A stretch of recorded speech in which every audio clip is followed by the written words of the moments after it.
Créé sur les décombres de la Deuxième Guerre mondiale, le Conseil de l'Europe est aujourd'hui la plus grande organisation pan-européenne. Cette réussite incontestable n'aurait jamais été possible sans une condition préalable essentielle, la paix et la réconciliation. Promouvoir la réconciliation et instaurer la sécurité démocratique en Europe, telles sont les deux réalisations majeures dont le Conseil de l'Europe a été l'artisan au cours de ces 70 dernières années. Notre Assemblée a été continuellement le moteur du processus d'unification européenne, de la construction de notre maison commune.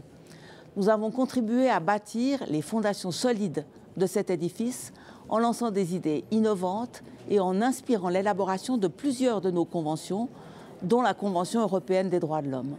Aujourd'hui, cet immense acquis juridique constitue le noyau dur de ce que nous appelons le système européen de protection des droits humains.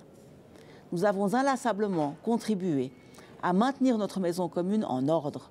Chaque fois que des valeurs de démocratie, des droits humains et d'état de droit ont été remises en question, notre Assemblée n'a pas hésité à prendre des positions fermes et à élever la voix afin de s'opposer aux dérives antidémocratiques et aux violations des droits humains. Cependant, même dans des situations de crise les plus graves, nous ne fermons jamais la porte au dialogue. Car lorsqu'on vit sous le même toit, on doit se parler les unes les uns aux autres pour mieux se comprendre, s'écouter et partager, pour trouver des solutions qui toujours visent à une meilleure protection de l'ensemble de nos concitoyennes et concitoyens. Aujourd'hui, nous devons montrer que nous sommes à la hauteur du courage et de la vision des femmes et des hommes qui ont créé le Conseil de l'Europe il y a 70 ans.